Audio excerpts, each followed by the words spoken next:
네, 오늘 설교 제목은 여호와께서 내 출산을 허락하지 아니하셨으니 있습니다. 근데 여기 뒤에 부분이 중요해요. 그랬는데 어떻게 했더라? 이게 중요한 거예요. 여러분은 신앙생활을 해오시면서 신앙생활 오래 하신 분일수록 어렵고 또 힘든 상황, 또 고난으로 또 심한 고통을 느끼고 몸이 아프잖아요. 저도 그러지만 몸이 아프면 짜증나고 의욕을 상실하고 그렇습니다. 내가 무슨 잘못을 했나 막 이렇게. 나이 먹으면요 병원 가기도 두려워요. 겁납니다. 뭐가 잘못됐을까 봐. 예. 그래서 마음이 무너집니다. 또 견디다 또 인내심이 이제 무너질 때가 있어요. 끝날 때가 있어요. 그래서 인간적인 모습을 나타내면 사모님이 저 인간이 목사가 맞아? 막 이럴 정도로 인내심을 잃을 때가 있습니다. 그러면 우리 뭐 합니까? 기도를 하죠. 근데 기도 응답이 없어요. 그리고 하나님이 계속 침묵하셔요. 그래서 여러분 견디다 못해서 교회를 떠나신 분들이 많습니다. 많아요. 근데 그런 과정을 여러분은 어떻게 견디시고 참으시고 또 여기까지 오셨는지 사뭇 궁금합니다. 어떻게 오셨습니까? 여러분 보면 하나님의 은혜가 보여요. 여기까지 온 것이 은혜 아닙니까? 은혜가 보입니다. 만약 오늘 설교 제목처럼 여호와께서 내 출산을 허락하지 아니하셨으니 그랬잖아요. 하나님 약속을 했어요. 그런데도 안 해주시는 거예요. 약속대로. 근데 앞으로 이제 여러분 어떻습니까? 지금까지는 견뎠다 해요. 그런데 앞으로 이런 상황이 계속된다. 반복된다. 그러면 여러분은 어떻게 할 시작정입니까? 그래도 이 자리를 지키시겠습니까? 아멘이죠? 여러분에게 이제는 하나님 은혜가 아니라 하나님 영광이 이제 보입니다. 막 빛이 나는 것 같아요. 견디셔야 되죠. 예. 자, 오늘 그 본문의 말씀은 여호와께서 내게 허락하지 아니하셨으니 그런 상황 속에서 여러분이 그런 상황에 처하고 있다면 우리가 어떻게 그 상황을 이해하고 또 그 상황을 어떻게 대처해야 할 것인가, 어떻게 처신해야 될 것인가에 대한 그 해답을 제시하고 있어요. 중요한 그 내용이죠. 네. 어떻게 이해를 하고 이 현실을 그리고 어떻게 내가 처신을 해야 되는가 이것에 대해서 말씀하는 본문이에요. 오늘 본문이. 그러니까 잘 깨달으시면 여러분이 어떤 상황 속에서 잘 견디고 또 그 가운데 하나님 뜻이 여러분에게 이루어지고 뭐 교회나 가정이나 개인이나 이루어지고 또 은혜를 누리게 되면 여러분이 진짜 참 행복을 누리게 되는 삶을 살게 돼요. 그러니까 여러분 다른 데 답이 없어요. 말씀 속에 답이 있는 거예요. 그래서 오늘 말씀 잘 들으시고 꼭 그렇게 되시기를 주님으로 축복합니다. 지난 시간에 우리가 공부했던 창세기 15장도 중요한 내용입니다. 거기에 중요한 것은 햇불 언약이죠. 언약 많은 중에서도 햇불 언약이었습니다. 하나님 나라의 백성 그리고 하나님 나라의 땅을 하나님께서 확실하게 계시하시고 약속하신 것이 햇불 언약입니다. 그리고 하나님이 쪼개진 그 재물 사이로 지나가신 그 의미는 하나님께서 쪼개지심으로 그걸 뭐라고 그랬어요? 할례라고 그랬죠. 할례가 쪼개지는 거죠. 그건 예수 그리스도께서 십자가의 죽으심을 상징한다 그랬잖아요. 그 죽으심으로 하나님의 백성, 그 하나님 나라를 완성하실 것이다 라는 것을 미리 보여주고 절대 아브라함과 사레가 그 힘과 노력으로 되는 것이 아니다라는 것을 그 언약이 햇불 언약이 상징하고 있다라는 것을 기억나시죠? 예. 자, 이렇게 15장에서 아브라함은 하나님의 약속을 믿었어요. 그리고 또 이 햇불 언약이라는 엄청난 그 일을 그것을 경험하게 됩니다. 하나님이 지나가시는 게 엄청난 일이잖아요. 그걸 아브라함이 경험을 하게 됩니다. 자, 그런데 16장 우리가 읽었지만은 16장에 와서 아브라함은 또다시 큰 실수를 합니다. 그 정도 되면 이제 실수를 안 하고 잘 이렇게 해야 되는데 또 실수를 합니다. 뭡니까? 아내 사레의 그 요구를 받아들여서 자기 애굽에서 데려온 그 여종 하갈을 통해서 이스마엘을 낳아버린 것입니다. 자, 그러면 오늘 이제 이 에피소드가 이렇게 읽어보면 정실 부인이 자식을 낳지 못했어요. 집안에. 예? 낳지 못해서 이제 그 관습이라는 게 있잖아요. 그래서 첩을 얻고 그 첩이 그 자식을 낳습니다. 자, 그런데 정실 부인이 이제 어떻게 해요?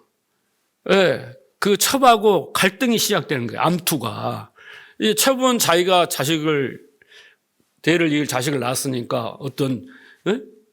자기 어떤 자랑이 되고 권리와 어떤 그 이득을 요구할 거 아닙니까? 그래서 정실 자리를 차지하려고 하는 그런 암투가 이제 벌어진 흔히 볼 수 있는 그 삼류 소설, 그 드라마 같은 가족사예요. 또 어떻게 보면 첩의 애환을 이렇게 그린 개인사입니다.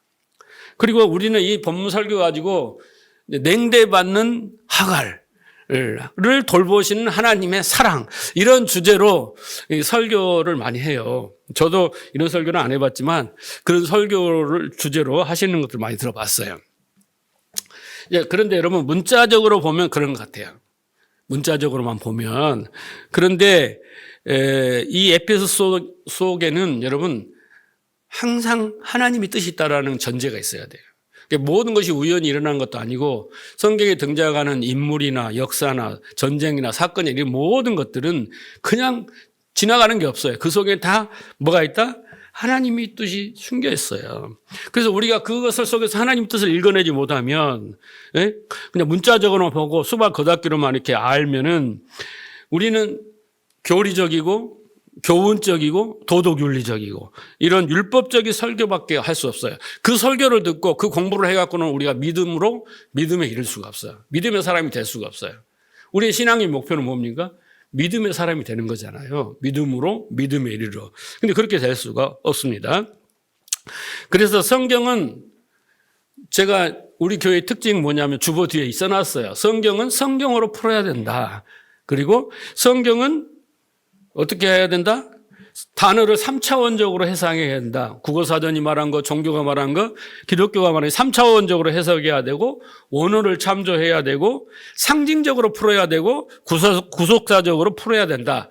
그래야만이 하나님의 뜻을 그나마 읽어낼 수 있고 그래서 우리는 믿음으로 믿음에 이를 수 있다. 여러분이 듣고 있는 설교가 지금 제가 설명한 설교를 듣고 계시는 거예요. 예. 이런 조건에 맞춰서 설교를 하지 않으면 다 교훈적이고 하세요, 순종하세요, 그래야 복 받습니다. 이런 설교밖에 안 나오는 거예요. 무슨 이야기를 하든 간에 결국 가서는 아브라함처럼 순종하세요. 이렇게밖에 안 되는 거예요. 자, 그럼 오늘 본문은 제가 어려우니까 결론적으로 먼저 말씀을 드리자면 우리가 생각하는 흔한 가족사가 아닙니다. 그렇게 문자적으로 보이지만 오직 하나님의 은혜로만 탄생하게 되는 하나님의 백성, 신약식으로 말하면 곧 약속의 자녀인 교회의 탄생과 그리고 하나님의 백성을 만드시는 하나님의 과정, 어떤 방식과 과정을 에피소드화 시켜서 보여주는 본문이 바로 오늘 본문이다라는 거예요. 제가 그 증거를 대보겠습니다. 사도 바울이 이 본문에 대해서 어떻게 해설을 하고 있나 보세요. 갈라디아 4장 21절 이하를 보겠습니다. 자, 잘 들고 따라오세요. 본문이 깁니다. 자, 내게 말하라. 21절이에요. 율법 아래 있고자 하는 자들아, 율법을 듣지 못하였느냐 그랬죠? 그러니까 바울 사도는 지금 율법 아래에 있는 자가 누구냐면 율법주의자들이에요. 바리새인들이랍니다. 율법주의자들에게 하나님이 시내산에서 율법을 주신 의미를 아느냐라고 지금 묻고 있죠. 네? 율법 아래에 있고자 하는 자들아 율법을 듣지 못하느냐, 그 말은 율법 속에 담겨있는 하나님 뜻을 알지 못하느냐라고 묻고 있는 거예요.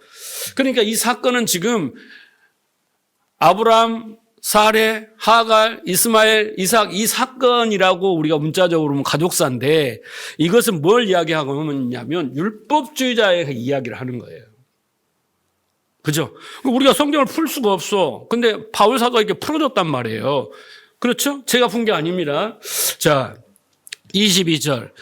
기록된 바 아브라함에게 두 아들이 있으니 하나는 여종이 누구예요? 하갈에게서, 하나는 자유 있는 여자, 본처, 누구예요? 사레. 그러니까 하갈은 뭘 상징하냐면 율법 아래, 율법을 상징한단 말이에요. 근데 사레는 뭐예요? 자유, 율법으로부터 자유한 여자를 상징한단 말이에요. 자, 그래서 하나는 자유 있는 여자에서 낳았다 하였으며 여종에게서는 육체를 따라 이렇게 나는 거예요. 그러니까 하갈은 율법을 상징하는데 육체를 따라하는 건 뭐냐면 인간의 방법과 힘으로 이 말이에요. 육체를 따라 한다는 것은 그것이고, 자유 있는 여자는 약속을 따라, 그러면 뭐야? 하나님의 능력과 그 언약에 따라 방법으로, 그 말입니다. 말미암았느니라. 이것은 비유니 그랬잖아요. 이게 나오잖아요. 그러니까 이 16장은 뭔가를 비유로 이야기를 하고 있다. 원래 본질이 있다라는 거예요. 그러니까 우리가 그 본질을 알아야지 너무 가족사 이야기를 가지고 딴소리 하면 안 되는 거예요. 자, 이 두 여자들은 두 가지 언약이라고 했어요. 자, 언약이 두 개예요. 여러분 공부했어요? 첫째 언약은 뭐예요? 성경은 무슨 책이에요? 언약의 책이에요. 뭔 약이 있어요? 뭔 약이 있어요? 구약이 있고 신약이 있어요. 옛 언약이 있고 새 언약이 있어요. 그러니까 사레는 새 언약이고 하갈은 옛 언약이에요. 오케이? 그 이야기를 하고 있습니다.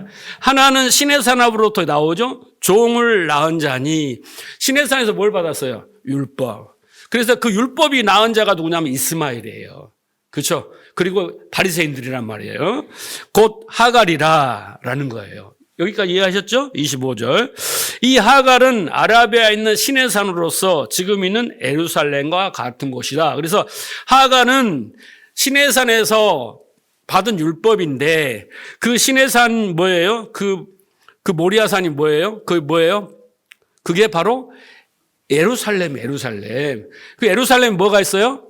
성전이 있어요. 성전. 맞아요, 틀려요? 성전이 있어요.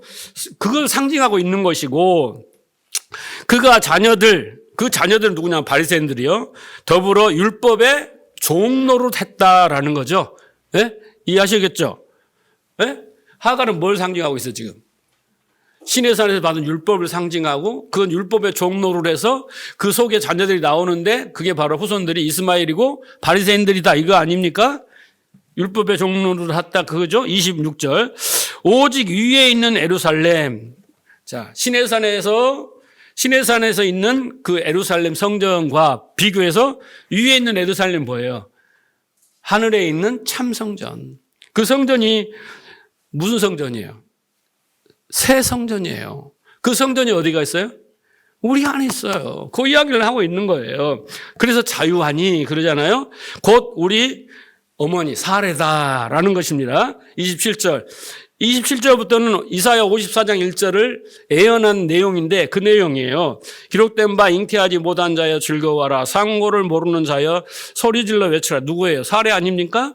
이는 홀로 사는 자의 자녀가 남편 있는 자녀보다 많음이라 하였습니다. 이사야 54장 1절이에요.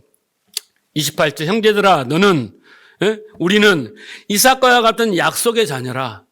약속이 뭐예요? 하나님의 능력과 하나님의 방법으로 태어나는 자녀를 말하는 것입니다. 9절. 그러나 그때 육체를 따라 난 자, 이스마엘이죠. 율법주의입니다. 성령을 따라 난 자, 누구예요? 예수님으로부터 우리라는 거예요. 그래서 핍박을 했다잖아요. 그렇죠? 그들이 어떻게 했다? 박해를 했어요. 그래서 예수님을 죽였잖아요. 그래서 율법주의자들이 우리를 계속 괴롭힌 거예요. 목사님이 다른 데 가서 율법주의 막 깨잖아요. 그럼 율법주의를 어찌 나를 공격한다고. 예수님 당시에도 대제사장들 막 서기관들 사두개인들이 예수님 막 공격했잖아요. 성경으로. 그렇죠? 안식일 왜 안 지켜? 막 하고 성경 들이대면서 그랬단 말이에요. 자, 박해한 것 같이 이제도 그러하도다. 지금도 그렇다는 거예요. 그러나 성경이 무엇을 말하느냐? 여종과 그 아들은 어떻게 한다? 예, 시내산 그리고 율법 옛성전을 다 이제 소용이 없는 거예요. 나중에는 다 내어 쫓으라 라는 거예요. 여종의 아들이 여종의 아들이 자유 있는 여자의 아들과 더불어 유업을 받지 못하는. 그러니까 우리는 유업을 받지만 여종의 아들, 그들은 어떻게 해요? 유업, 하나님의 유산을 받지 못한다는 거예요. 그래서 그런즉 형제들아 우리는 여종의 자녀가 아니요 자유 있는 여자의 자녀니라라는 거예요. 자, PPT를 한번 보여줘 봐요. 제가 또 요약을 잘하니까 이렇게 딱 나눴어요. 자, 하갈은 율법주의를 상징하고 율법주의자를 상징하고 바리새인 유대교를 상징하는 거고 구약을 상징하는 옛언약을 상징합니다. 그러나 사례는 지금 우리의 교회를 상징하는 거예요. 그래서 하갈은 여종, 사례는 자유 있는 여자. 네? 뭐로부터? 율법으로부터. 그래서 하갈은 육체를 따라 자기의 행위와 자기의 의로, 자기의 공로와 공적으로 이렇게 하는 것을 말하고, 약속은 하나님이 우리를 그렇게 변화시켜 주시는 거예요. 예? 하나님 백성으로 만들어 주시는 거고, 신의 산 예루살렘, 하늘에 있는 성전 이해하시죠? 성전 이야기하고, 여기 하갈은 율법의 종로를 상징하고, 여기는 율법의 그 자유하는 거예요. 진리를 알아가지고. 그래서 이스마엘은 버림받아. 그러나 이삭은 유업을 받는단 말이에요. 할렐루야. 예. 지금 16장의 이야기는 이것을 요약해서 설명하고 있다라는 것입니다. 그래서 이 에피소드는 사레와 하갈 그리고 이삭과 이스마엘 이야기는 자, 시내산에서 율법을 받아서 율법을 잘 지켜서 다른 말로 자기의 힘과 의지로 자기 의를 쌓아 자기 공로와 공적을 자기 의로 삼아서 행복에 이르는 율법주의자들을 상징하고 하갈이 반대로 오직 하나님의 은혜로만 행복을 근원으로 삼게 되는 교회를 사례로 상징하여 비교하고 있다. 큰 그림을 하나님 보여주셨습니다. 자, 그런데 이 에피소드가 담고 있는 세 가지 뜻이 있어요. 오늘 세 가지를 조명해서 볼 겁니다. 이제 먼저 깔아놨어요. 전체적인 맥락을. 첫째는 하나님의 백성의 출생의 문제예요. 오늘 출생 이야기 하잖아요. 하갈의 방식으로 출생을 하느냐 아니면 사례의 방식으로 출생하느냐 이게 중요해요. 그래서 여러분이 하갈이면 이스마엘을 계속 생산하게 되고 만약 여러분이 사례면 이삭을 생산하게 되는 거예요. 결론적으로 똑같은 이야기입니다. 그래서 여기에 보면은 육체를 따라 낳느냐 약속을 따라 낳느냐 이 말이 그런 의미인 거예요. 그래서 하나님의 백성은 교회는 육체를 따라 곧 율법을 지킴으로 스스로 힘과 노력과 열심을 근거로 해서 탕생할 수 없다. 그렇게 안 된다. 오직 하나님의 은혜로만 하나님의 능력과 방법으로 말미암아 되는 것이다 라는 것을 말씀하고 있습니다. 이해하시겠죠? 그래서 어떻게 17장 가면 어떻게 합니까? 아브라함에게 하나님 할례를 행하라 그러잖아요. 이스마엘을 낳고 나서 하나님이 화가 나셨어요. 그래서 13년 동안 침묵하십니다.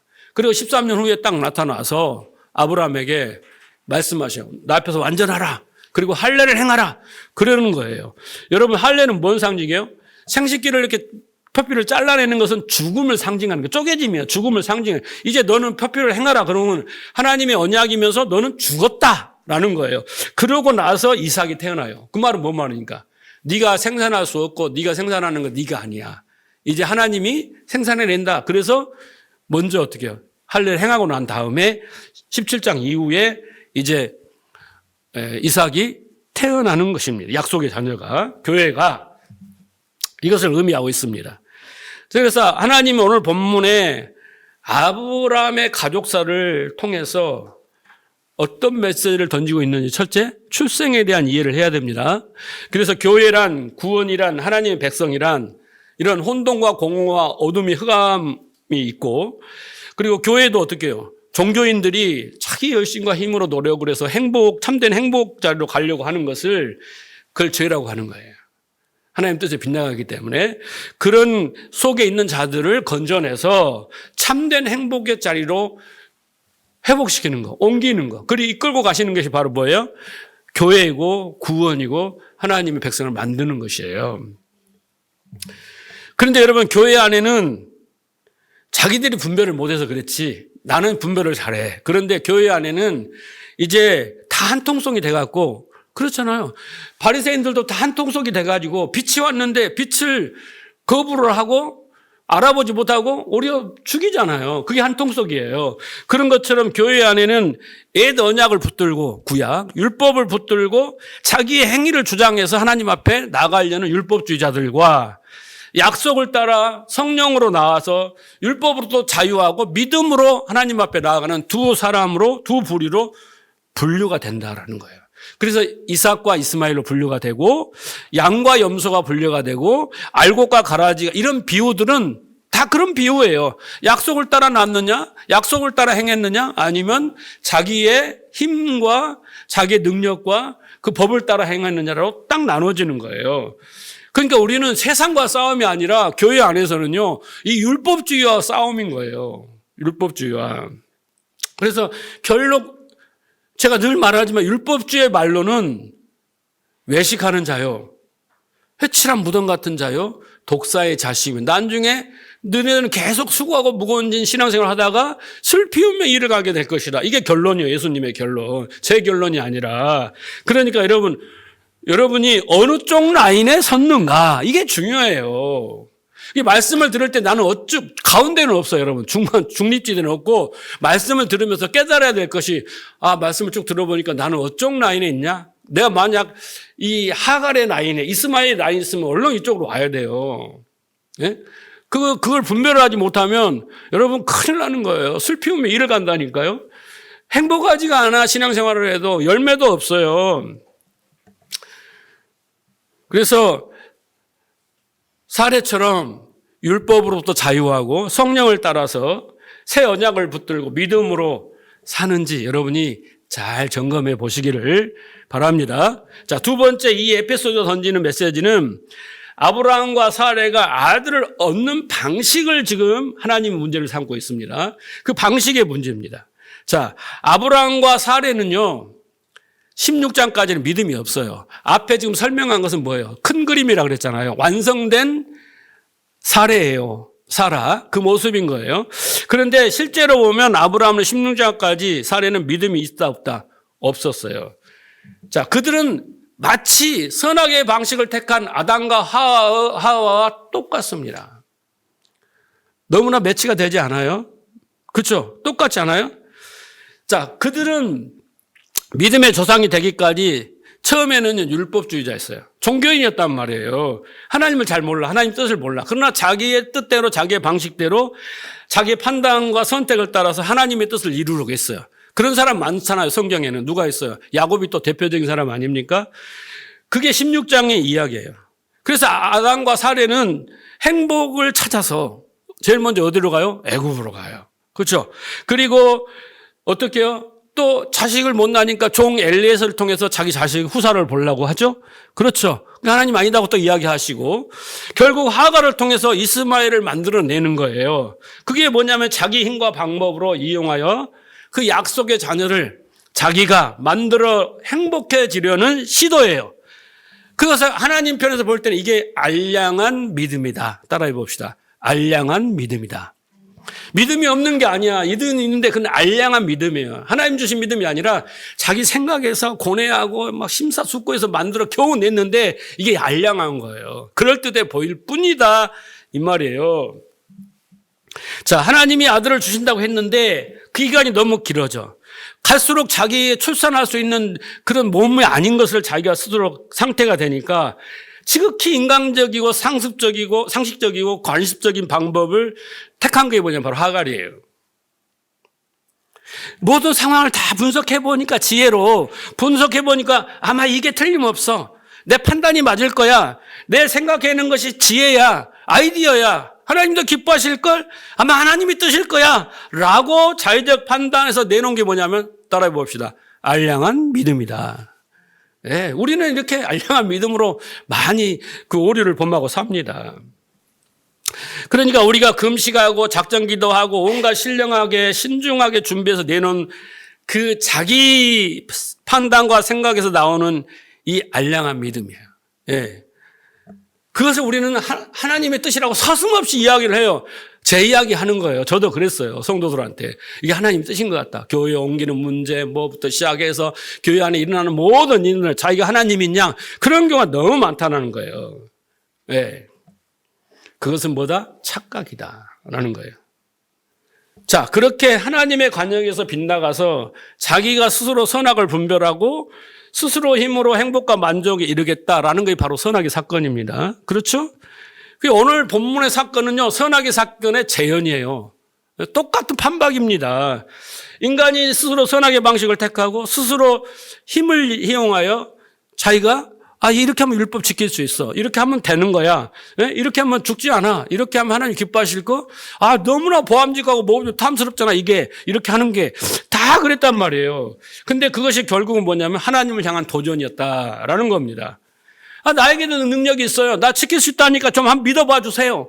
막 이렇게 자기 주제를 모른 채 이게 반란이고 도전이다. 우리는 어떻게 하나님의 약속을 따라 하나님의 방법과 하나님의 능력으로 우리가 새로운 사람이 되고 교회가 돼야 되는데 그게 아니라는 거예요. 그걸 몰라. 그런데 여러분, 우리가 율법을 잘 지키려고 하는 것을 가만히 들여다보면요, 다 자기 유익을 얻고자 함이에요. 깊이 들어가 보면. 근데 우리는 그걸 딱 감추죠. 막 목사님이 막 교회 부흥부흥 하지만은 진짜 정말 하나님의 영광을 위해서 해했다는 사람은 99.9%도 없어요. 결국은 속에 깊이 들어가면 자기 그 아젠다가 숨겨져 있는 거예요. 자기 이름을 내고자 하고, 자기가 부를 누리고자, 이런 것들이 더 크다는 거예요. 그리고 우리가 우리가 내놓으면서 어떤 공로와 공적을 내놓으면서 하나님한테 뭔가를 요구하는 것을 반대급부라고 하는 거 아닙니까? 그것이 뭐냐면 여러분, 제약이에요. 우리는 그럴 자격이 없어요. 우리가 그런 조건과 자격과 뭔 갖춘 사람이 아니고 하나님과 거래하는 사람이 아닌데 그걸 우리가 반대급부를 요구하는 자체가 여러분 문제인 거예요. 근데 그 뻔뻔하게 한단 말이에요, 그것을. 이걸 안 사람은요, 기도 함부로 못 해요. 뭘 하나님한테 달라고 하겠어요. 그래서 하나님은 너희 힘으로는 절대 구원에 이를 수 없고 행복에 이를 수 없다. 이게 성경 전체에서 말하고 있어요. 성경 전체에서. 오늘 본문도 그걸 말하고 있어요. 그런데 아담과 사례는 이 선악, 창세기 3장에 아담과 하와가 했던 선악의 사건을 재현하고 있고, 아담과 하와의 분신이에요. 아브라함과 사례는. 그래서 사례도 그 새를 참지 못하고 자기가 꾀를 내어서 인간 쪽에서 하나님 그 작품을 만들어서 하나님 침묵, 하나님의 그 오랫동안 응답이 없으시는 것을 견디지 못해서 하가를 남편에게 내놓습니다. 어떻게 보면요, 여러분, 그것은 관습적인 일이고 인간의 판단을 따라 모든 조건을 따져봐도 어쩔 수 없는 인정할 수밖에 없는, 맞죠? 이렇게 물어보잖아요. 우리가 이렇게 해도 괜찮겠죠? 목사님? 막 이러잖아요. 난감합니다. 그럴 때. 그러면 왜 나도 모르는데 이렇게 되는 거 아니겠어요? 자, 그런데 어떤 편으로 보면요, 또 율법주의자들이 보면 적극적이다. 야곱도 보면 하나님이 언약을 줬는데 자기가 다 이루려고 한 거 아닙니까? 그런 것을 볼 때는 되게 열심이구나, 되게 적극적이구나, 되게 믿음이 좋구나, 이렇게 우리가 볼 수 있습니다. 그런데 2절에 보면 사례가 이래요. 여호와께서 내 출산을 허락하지 아니하셨으니, 지금 내가 이렇게 좋게 읽으니까 좋은 거지, 조금 감정을 넣었으면 지금 남편한테 짜증을 내는 거예요. 여호와께서 출산을 허락하지 않는데 이 방법이라도 해봐야지, 이거 뜻인지 몰라, 이렇게 이제 짜증을 내는 그 말투의 2절이 이미 하나님에 대한 원망과 불신이 이제 그렇게 불신에 빠져버린 것입니다. 그래서 우리가 굳건한 믿음에 서지 못하면, 이런 어려운 상황에 처하면요, 이제 믿음을 다 잃어버리고 하나님도 잊어버리고 이제 본능적으로, 짐승처럼, 동물처럼 본능적으로 그 상황에 대처하고 지혜가 나오지 않아요. 생각이 없어져. 앞이 캄캄할 때는. 이런 거예요. 그래서 이제 하나님을 이제 마치 뒷방 늙은이 취급을 해버린단 말이에요. 근데 문제는 뭐예요? 아내가 그렇게 경거망동하면은 그래도 명색이 의인이라고 인정받은 아브라함이 이거 아니다. 이거 아니다. 좀 참아보자. 견뎌봐, 여보. 좀 1년만 더 참아볼까? 막 하고 막 이래야 되는데, 또 갖다 들이미니까 좋다고 그냥 똑같이, 하와가 아담한테 한 것처럼 똑같이 거부하지 않아요. 이렇게 하면서 그대로, 아내의 뜻을 따르는 겁니다. 이게 똑같아요. 아담과 아브라함이나, 아담과 사레나, 하와나, 아브라함이나 사레나, 네? 또 바리새인들이나 이것이 그 율법적인 거예요. 율법적인 거. 선악의 방식을 택한 인간의 행위에 똑같은 것입니다. 자기들의 깨와 자기의 힘으로 약속의 자녀를 산출할 수 있고 하나님의 뜻을 읽고 행복의 고지에 도달할 수 있다라는 거예요. 자, 그런데 문제는 결과를 봐야 돼요. 결과. 여러분이 항상 결과를 보면 아셔요. 잘 모르겠다면 결과를 보면 아는 거예요.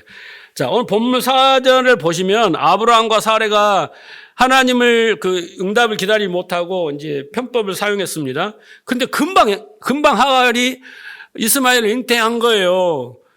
여러분, 기도 응답이 된 것입니다. 네? 우리 뜻이 맞은 거예요. 네? 우리가 택한 방법대로 응답이 온 거예요. 그러니까 얼마나 흥분했겠습니까? 아브라함이나 사레나 하갈이나 그때는 그 정실과 첩의 갈등도 없이 할렐루야, 역시 하나님은 하셨구나, 이렇게 한 거예요. 여러분, 신앙생활을 할 때 여러분 신비한 체험을 금리빨이 은리빨로 바꾸면 어떻게 됩니까? 진짜 기도하다가 천장에 가서 붙은 것 같아요. 그죠? 막 그 정도로 짜릿합니다. 내가 막 헌신하고 봉사하고 막 그런 종교 행위를 많이 했을 때 얼마나 마음이 그냥 가슴이 막 찢어지도록 막 흥분되고 막 감격되고 잠도 안 와. 그리고 막 며칠이고 곱씹어지고 이랬다는 거예요. 내가 열심히 기도했어요. 그런데 응답이 됐어요. 문제가 해결됐어요. 그랬을 때 얼마나 가슴이 막 자랑하고 싶고 막 간증하고 싶고, 목사님 간증 안 시켜주나? 얼마나 그러고 싶습니다. 그런데 여러분, 그 쾌감은요, 그 짜릿함은 얼마나 오래 갑니까? 그런 거 경험하고 해서 여러분 인격이 변했습니까? 야, 당신 기적을 한번 체험하더니 하나님이 기도응답을 받더니 진짜 180도로 변했다, 이렇게 들어봤어요? 아니에요. 그건 몇 쪽은 못 갑니다. 못 가요. 오히려 그것들은 우리를 교만하게 하고 또 다른 사람을 정죄하고 우쭐대게 해요. 예? 그리고 자꾸 우리는 어떻게 해요? 뭔가 또 더 큰 기적과 더 짜릿함을 원해요. 그러면 점점 하나님을 의지하는 마음이 없어지는 거예요. 너무 흥분되고 너무 그런 감정에 젖어가지고. 아브라함과 사레도 하갈도 정말 이스마엘의 출생을 통해서 이제 가문을 잇고 얼마나 할렐루야 잔치를 하고 했을 겁니다. 자, 그런데 시간이 갈수록 점점 이제 사레와 하갈의 갈등이 시작되고, 그렇죠? 이 세 사람의 관계가 점점점 어떻게 해요? 갈기갈기 찢어집니다. 그렇잖아요. 사레는 아브라함에게 막 부추겨서 막 했잖아요. 예? 그래서 임신을 시켰는데 그 책임을 누구한테 돌려? 당신이 잘못이야 라고 책임을 회피하고, 결국 어떻게 해요? 잘못된 시작이 결국은 가정을 파탄의 지경에 이르게 합니다. 그래요. 그래서 이 땅에서 우리의 힘과 방법과 수단을 써서 자기가 행복을 도달할 수 있어요. 그런데 결국은 뭡니까? 결국은 이런 파탄의 지경에 이른다. 왜? 하나님의 뜻이 아니기 때문에. 그것을 지금 아브라함과 사레가, 하갈이 보여주고 있다라는 거예요. 이해하시겠죠? 방식의 문제가 잘못됐습니다. 자, 그러면 이 에피소드가 던지는 세 번째, 그러면 그 이삭을 얻는 과정을 우리가 주목을 해봐야 돼요. 하나님의 약속이 어떻게 이루어지고 있는 과정을 주목해 봐야 돼요. 하나님은 아브라함에게 쪼갠 고기 사이로 횃불의 모습으로 지나가시면서 엄청난 그런 언약의 의식을 보여줍니다. 그렇죠? 자, 그런데 그 후에 하나님이 침묵하셔요. 여러분 생각을 해보세요. 약속을 했죠? 그래서 어마어마한 체험을 했고, 기적을 경험했고, 신비를 경험했고, 그 놀라운 경험을 했고, 정말 이제 하나님의 죽기까지 해야겠다, 막 이런 결단까지도 이룰 수 있었어요. 자, 그러면 어떻게 해야 돼, 이제? 그래, 이제 내가 약속대로 해줄게 라고 이해하는데, 오늘 본문에 보면 아브라함과 사레가 가나안에 들어온 지 몇 년이 됐어요? 10년이 됐어요. 75세에 떠났으니까 85세가 된 거예요. 그렇죠? 85세가 된 거예요. 적은 나이가 아닙니다. 아브라함은 이제 85, 사레는 70살 훌쩍 넘었죠. 네. 그 경수까지 끊긴 상태입니다. 그런데 자식 소식이 없어요. 아무리 약속을 받은 자라 하고 언약식을 체험하고 할지라도 여러분 아침마다 거울을 보면 여러분 어때요? 지금 젊으시니까 그렇죠. 나이 들어서 거울 보면 나는 이마가 점점 위로 올라가고 막 눈가에 이렇게 뭐 다크서클 써있고 막 이렇게 주름하고 검버섯이 있으면 거울 보기가 싫어요. 네? 거울 보기가 싫어. 아니, 거울 자주 본 사람은 미남이나 미녀들이야.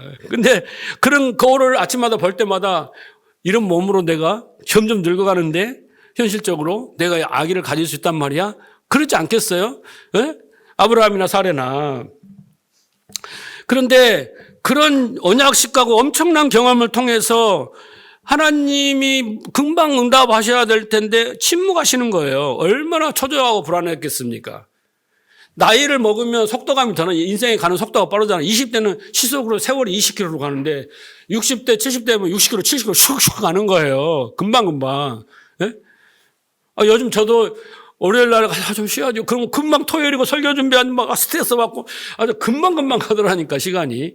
예? 옛날에는 그런 생각지도 않았는데 그렇게 되는 거예요. 자, 오늘 본문의 1절을 보면 아브라함의 아내 사레는 생산치 못하였고 옥으로 시작됐잖아요. 그렇죠? 1절이. 그러면 어떻게 해요? 이제 어떻게 시작돼야 되냐면 15장 딱 끝나고 나면 어떻게 해야 돼요? 아브라함의 아내가 이내 생산하였고 이렇게 나와야지 드라마틱하고 하나님의 놀라운 서프라이즈로 이렇게 되는구나라고 딱 연결이 돼야 되는데 반대로 아브라함 아내 사레는 생산하지 못하였고 앞에까지 약속 다 했는데 언약식까지 했는데 예? 아브라함과 사레가 이삭을 얻기까지 몇 년이 걸립니까?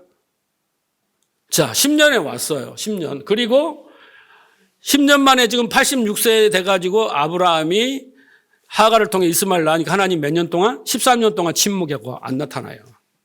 오랜 침묵이 끝나고 이제 해서 아브라함이 100세인가요? 100세에 이제 낳잖아요. 25년이 걸린 거예요. 만 25년이. 오랜 기간이 걸렸죠? 그렇죠? 25년이 돼서야 사레가 90살이 돼서야 이제 얻습니다. 여러분, 이게 중요한 거예요. 왜 25년이 걸렸을까? 이렇게 표현해요. 제가 시적으로 표현하면. 아브라함과 하레가 막대기가 되는 기간이에요. 여러분, 몰라요? 무슨 말인지? 말은 막대기가 되는 거예요. 예. 아이를 생산할 수 없는, 조금이라도 내가 보약을 좀 먹어갖고, 예, 내가 염소도 잡아먹고, 애기갖고 된 것 같아. 이게 아니라, 마른 막대기가 되는 기간이 하나님이 하셨다라고 스스로 인정하는 게 돼서 하기 기간이 25년인 거예요. 여러분, 그걸 아셔야 돼요. 우리가 아무것도 할 수 없는 그 자리, 자기 부인의 자리라고 하는 거거든요. 그 자리에 가니까 드디어 하나님이 이삭을 주시는 거예요. 이걸 여러분 아셔야 돼요. 왜 아브라함과 사레에게 그 오랜 시간 25년이, 그러니까 젊은 사람 같으면 괜찮아. 그런데 이 지금 100세가 가까운 사람들에게 이렇게 하셨는지. 그러니까 여러분, 아브라함과 사레가 이삭을 출산하는 것이 중요한 게 아니에요, 여러분. 여러분이 기도 응답 받는 게 중요한 게 아니에요, 여러분. 하나님은 지금 그 자식을 주는 게 아니라 그 자식을 낳을 수 있는 과정이 중요한 거예요. 그 자식을 낳을 수 있는 자격, 그런 능력, 그 아들을 잘 키워서 믿음으로 키워낼 수 있는 자질, 이것이 준비되어야 되는 거 아닙니까? 여러분, 결혼해갖고 20대 결혼해가지고 자식을 낳아봐요. 금방 엄마가 될 수 있습니까? 아닙니다. 그렇죠? 그 아이를 키워가면서 막 잠 못 자면서 막 이렇게 막 하면서 얘를 어떻게 돌볼지도 모르잖아요. 밥도 할 줄도 모르는데 그런 과정을 통해서 엄마가 되는 거 아니에요? 부모가 되는 거 아닙니까? 그런 것처럼 하나님은요, 주는 게 문제가 아니에요. 네가 그 아들을 받을 수 있는 능력이 되고 키울 수 있는 자격이 되느냐, 여건이 되느냐, 이거에서 먼저 준비를 시키는 기간이, 과정이 더 중요하다는 거예요. 그러니까 여러분이 기도 응답이 안 돼? 그러면 여러분의 생각에서 왜 안 되지? 왜 안 되지? 아니면 이것이 하나님 뜻이 아닌구나. 더 알아야 되고 왜 지금 안 주셔요? 지금은 때가 아닌구나. 이걸 아셔야 돼요. 그러면 내가 기도 응답을 받으려는 뭔가 준비해야 되는 기간이라고 이렇게 생각을 해야 돼요. 저한테 제가 10억을 주시는 방법은 여러 가지 있지만 로또라도 하나 사갖고 한 30, 40 될 것 같으면 왜 안 주시냐면요. 내가 그 돈을 쓸 수 있는 능력이 안 되는 거예요. 그거 주면 그게 나한테 독이야. 일만하게 뿌리가 돼야. 이렇게 받아들이는 믿음이에요. 근데 이 사람들은 그거 생각하지 않고 무조건 자식만 달라는 거예요. 자식만 땡 하면 끝나는 줄 알아요. 그게 아니라고. 하나님의 백성은 만들어져서 지금 이삭이라는 자식을 생산해내야 돼요. 여러분들이 어머니란 말이에요. 그래서 여러분들이 그리스도와 결혼해가지고 생산해냈을 때 그 생산해내는 것이 믿음이라는 자식을 생산해야 되잖아. 열매를. 그렇잖아요? 근데 여러분이 자꾸 이스마엘을 생산해내면 어떻게 되겠어요? 심각하잖아요. 그러니까 하나님은 이삭을 생산할 수 있는 사례로 만드는 거예요. 사라를 사라로 만드는 거 아닙니까? 그 과정이 25년인 거예요, 여러분. 25년. 근데 우리는 그것을 못 기다리고 인정을 하지 않고 당장 내놔라고 이렇게 하지 않습니까? 네. 그래서 여러분들이 하는 신앙 행위가 중요한 거 아니라 하는 게 많이 하는 게 중요한 게 아니라 진짜 믿음으로 하는 것이 중요한데 하나님은 지금 과정 속에서 믿음의 사람으로 만드는 것이 더 중요한 거예요. 그래서 하나님은 우리를 배려하고 호의를 베푸는 것이 뭐냐면 그 어둠의 시간을 허락하시고 오래 참으시는 거예요. 잘 알아두셔야 돼요. 25년은 그 어둠의 시간이에요. 그리고 하나님이 오래 참으시는 시간이에요. 왜? 그렇게 만들어지니까. 그런데 우리 쪽에서 보면 그것은 기다림이라는 거예요. 뭐라고요? 기다림이야. 동전의 양면 같은 거예요. 동전의 한 면을 딱 보니까 하나님이 오래 참고 계세요. 우리를 교회로, 하나님의 자녀로, 거룩하고 흠없게 믿음의 사람을 만드는 과정이 오래 참으심이에요. 그런데 동전의 뒷면을 딱 보니까 우리는 그것이 기다림으로 익혀져야 돼. 근데 우리는 못 기다린다니까. 그것을 모르니까. 그래서 존 켈빈이라는 사람은 믿음은 다른 말은 기다림이다라는 유명한 말을 했어요. 믿음은 하나님의 약속, 즉 보이지 않는 것을 실체로 받아들이고 그것을 위해서 인내심을 갖는 것이 믿음이죠. 그래요, 안 그래요? 여러분 하나님 보셨어요? 하나님 나라 보셨습니까? 못 봤죠. 그런데 그 약속을 믿고 의지하여 그것을 보는 것처럼 그것을 가진 것처럼 그렇게 사시는 거 아니에요? 그래서 인내심을 가지고 기다려야지 그 결과를 볼 수 있지 않아요. 그렇죠? 예. 그래서 믿음은 곧 뭐다? 기다림으로 완성이 되는 겁니다. 믿음은. 그래서 믿음은 기다림을 통해 성숙되는 거예요. 성숙되는 거예요. 그래서 당장 눈에 보이지 않는 것을 인내하고 잘 기다려내는 것이 바로 뭐예요? 믿음이에요. 그런데 그 믿음을 믿지 못하고 기다리지 못한 사람은 절대 성숙할 수가 없어요. 그래서 믿음에 떠납니다. 자기 방식을 내놓습니다. 이런 사람은 절대 믿음의 사람이 못 되고 열매를 낼 수가 없습니다. 믿는다는 것은 곧 우리에게는 기다림입니다. 기다림이에요. 왜? 그 과정이 필요하기 때문에. 그런데 조급증에 걸린 사람은, 믿음이 연약한 사람, 조급증에 걸린 사람은 그 기다림의 시간이 너무 초조한 거예요. 자기가 시간표를 정하고 자기가 방식을 정하고 자기가 모든 걸 다 정해. 예? 시간대, 방법을 다 정해. 그래 놓고 하나님이 그렇게 내 뜻대로 다루는, 그게 바로 우상숭배예요. 예? 우리 걸 다 포기하고 하나님 때에 맞추고 하나님 방법으로 맞춰야 되는데 그렇잖아요, 여러분.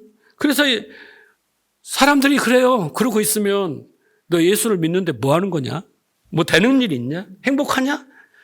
너 보니까 되는 일이 없는데?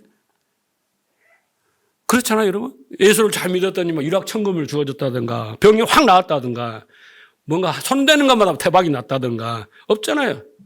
기도하는 것마다 응답이 됩니까? 안 돼. 내 지갑에서는 맨날 매주 헌금만 솔솔 빠져나가고, 예? 내가 교회에 나와서 시간, 힘이 다 에너지 쏟아야 되고, 예? 세상적으로 볼 때 엄청 손해죠. 그런데도 오늘 이렇게 나오는 것이 내가 뭐라 했어요? 하나님의 은혜와 영광이 보인다는 거 뭐예요? 여러분에게 그만한 믿음이 있다라는 거예요. 그럼에도 불구하고 잘 돼서 막 나오는 것 이해가 가지만 안 되는데도 나오는 것은 그게 믿음이라니까요. 자, 베드로서 3장 9절 보세요. 주의 약속은 어떤 이들이 더디다고 생각하는 것 같이 이런 사람이 있었어요. 그렇죠? 많은 신자들이 이런 생각을 해요. 기도해놓고 기다리질 못해. 말씀을 믿는다 하면서 그 말씀을 붙들지를 못해. 더딘 것이 아니다. 그렇죠? 뭐라고 했어요? 오직 주께서 너희에 대하여 오래 참으사. 왜 참아요? 너희들이 멸망하지 않고 뒤에 봐요. 다 회개하고 돌아오기를. 그러니까 너희 알아서 돌아와 이게 아니라 그 기간 동안 오래 참으시는 동안 우리는 기다림으로 보여지는데 느껴지는데 그 안에서 하나님은 아브라함을 아브라함으로 사레를 사라로 만들더라는 거예요. 그 과정을 이해하시라는 거예요. 그죠? 네. 그래서 아브라함이 25년을 살아가는 동안 엄청 더딘 시간이었겠지만 무슨 일이 일어나냐면 아브라함의 실체가 폭로됩니다. 사라의 실체가 폭로돼요. 그렇죠? 자기 방법을 계속 내놓으면서 실수를 연발합니다. 그걸 반복해요. 그런데 여러분 하나님은 그 과정을 실패로 보지 않으세요. 할렐루야. 가슴이 좀 찡해져야 돼요. 우리는 계속 실패하고 또 돌아서서 하고 또 돌아서서 그러지만 막 짜릿한 경험을 여러분 한두 번 뭐 신비한 체험하고 기적을 안 해봤습니까? 기도 응답 안 받았습니까? 그러면 영원해야 되는데 그 믿음이 아니라고 들어왔다 내려왔다 계속 그 반복을 하고 있는 것입니다. 그런데 하나님은 그것을 책망하지 않고 그것을 뭐 잘못할 때 벌 주고 잘할 때 상 주고 그러시는 분이 아니에요. 실패로 보지 않으시고 그걸 통해서 우리가 알게 하려고 그 신명기 8장 2절을 보면 왜 광야 40년이 필요했습니까? 너를 낮추시고 네가 어떤 마음을 가든지 하나님 말씀을 어떻게 하는지 무엇으로 사는지 결국은 사람이 떡으로만 사는 것이 하나님 말씀으로 산다는 걸 가르치는 과정이라고 그랬잖아요. 똑같은 거예요. 그래서 우리를 알게 하시고 우리가 믿음으로 만들어지기 위한 하나님이 오래 참으시는 기간이었다라는 것입니다. 네?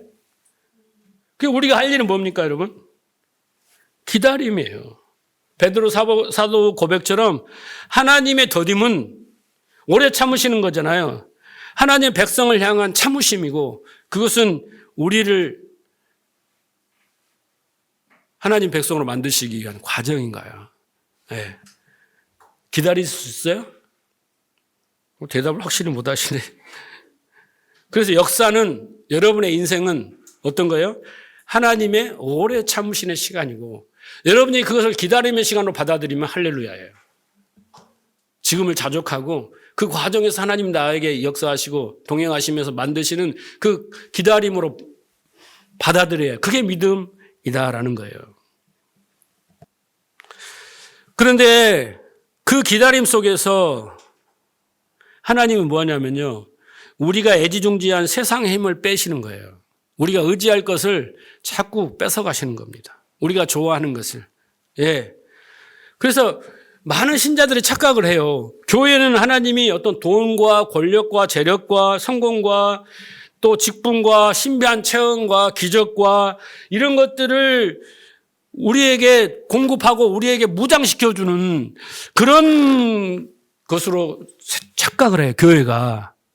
목사님들이 그런 것을 성도들에게 해주는 걸로 착각을 하는데 여러분 아닙니다. 만약에 교회가 그런 것들을 주고 그런 방법으로 가르쳐주고 우리를 그런 거 세상의 것들로 무장시켜준다면 그건 교회가 아니에요. 그건 말씀도 아니고 말씀이 없으니까 그건 설교도 아닙니다. 이렇게 응답받고 이렇게 병 낫고 이렇게 하면 복을 받는다. 그것을 가르치는 교회는 교회가 아니에요. 절대 아닙니다. 여러분 복음은 좋은 소식이죠. 굿뉴스죠. 그런데 좋은 소식이 되기 전 과정이 있어요. 그걸 놓치는 거예요. 기쁜 소식입니다. 막 하지만 그걸 빼먹는 거예요. 복음이 들어오면 우리는요. 어찌할구가 먼저 돼야 돼요. 복음이 들어오면 아파요. 괴로워요. 죄의식과 죄책감이 커져야 뭐 어찌할 거가 이거 없이 좋은 소식이야 천국 가는 거야 이것만 생각하는 거예요. 이게 종교예요.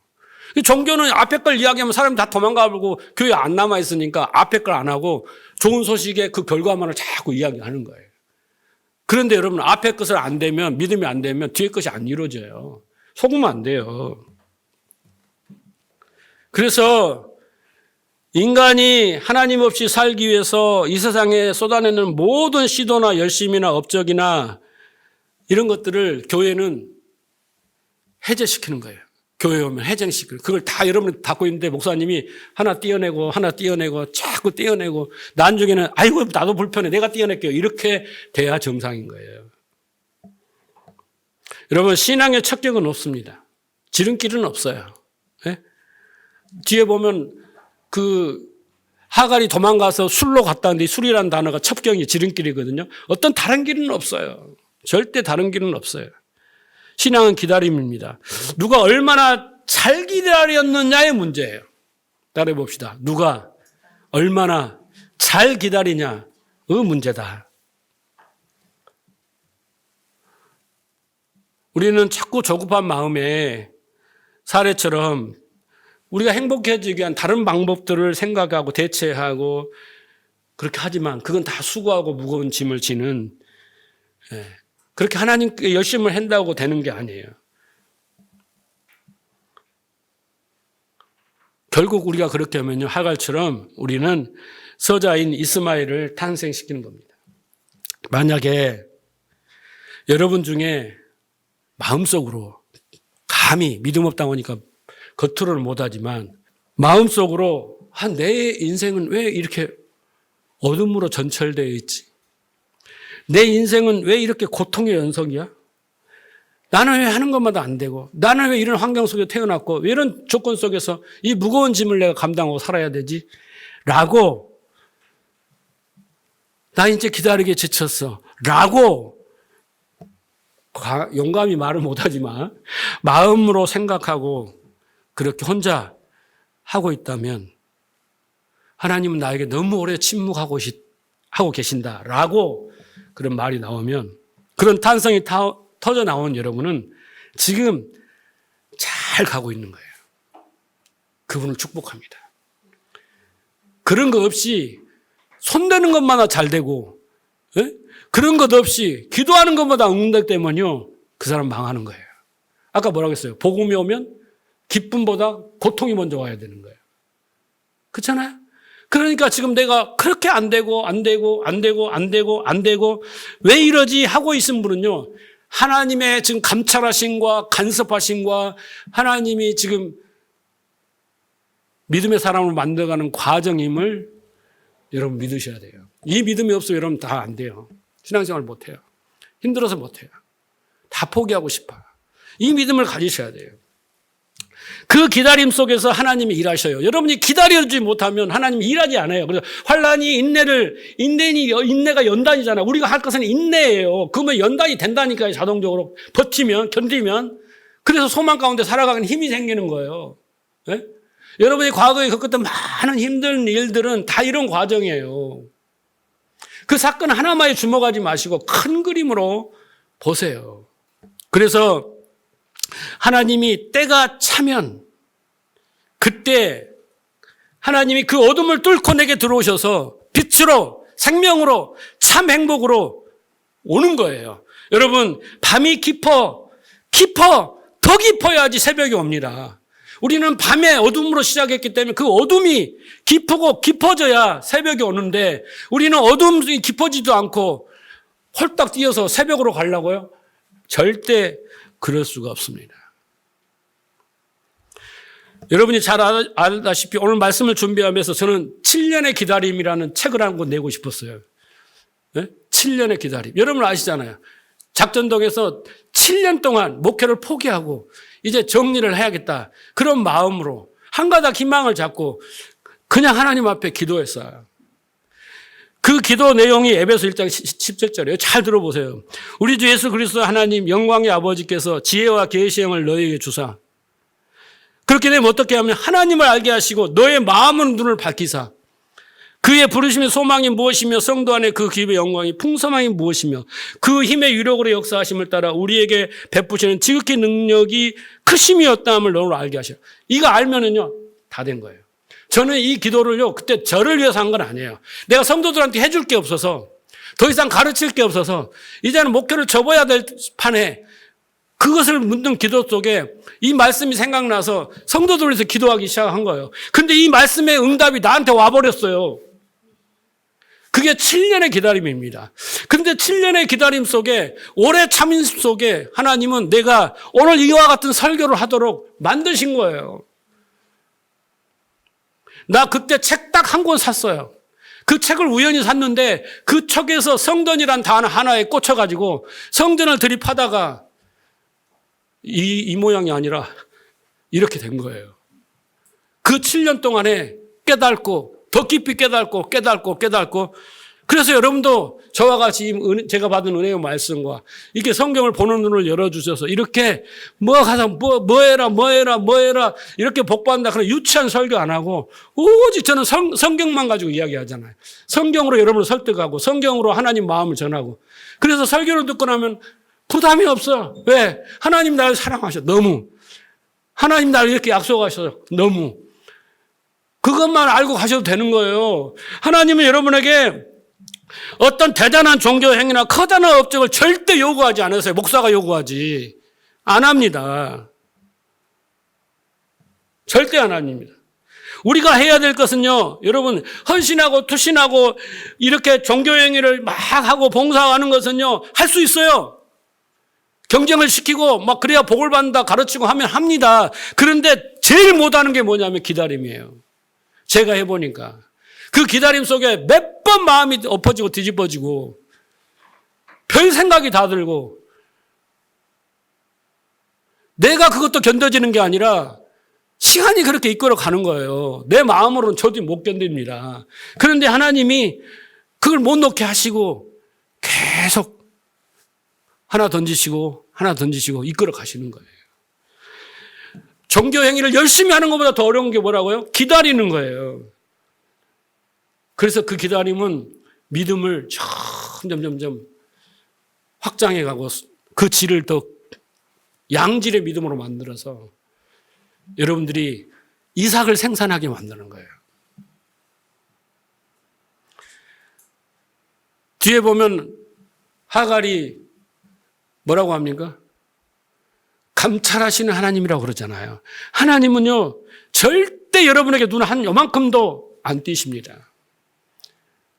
우리는 도덕 윤리적으로, 율법적으로 내가 잘못한 것을 하나님 두려워하고 하지만은 하나님은 원래 여러분이 그런 줄 아신다니까. 문제 안 삼아요. 지난주에 배웠잖아요. 죄의식, 죄책 할 필요 없어요. 좀 뻔뻔해지셔야 돼요. 그래야 은혜를 여러분이 더 고백할 거 아닙니까? 그런데 하나님은 그 속에서 불꽃 같은 눈동자로 지키시면서 행여나 이렇게 갈까 저렇게 갈까 이렇게 티도 안 나게 몰아가시면서 우리를 믿음의 사람으로 만들어 가시는 하나님의 열심이 오늘 여러분을 여기까지 온 거예요. 그래서 제가 여러분을 볼 때 하나님의 은혜와 하나님의 영광을 본다라고 하는 거예요. 바울이 지금 서신서에 다 보면 그렇게 쓰잖아요. 교회마다. 말씀을 마칩니다. 여러분, 오늘 여호와께서 내게 원하는 것들을 내게 허락하지 아니하시면 어떻게 하시겠어요? 뭘 해야 됩니까? 기다림이에요. 지금까지 잘 기다리셨어요. 좀만 더 힘을 내서 기다리세요. 그런데 여러분이 원하는 걸 주시지 않아요. 그보다 더 1000배 더 좋은 것으로 주셔요. 그래야지 하나님이 생색을 내시니까. 내가 원하는 사이즈와 내가 원하는 방법과 내가 원하는 때에 주면요, 내가 그냥 시큰둥해요. 그런데 내가 원하는 것보다 더 좋은 것으로, 내가 원하는 때보다 완전 때가 찼을 때 줬을 때 그건 폭발적인 거예요. 감격해요.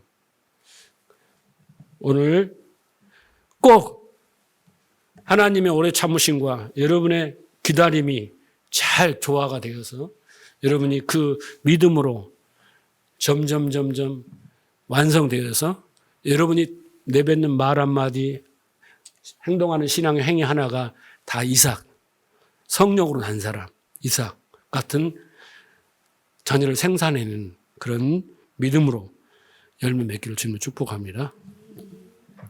오늘 여기까지 하도록 하겠습니다.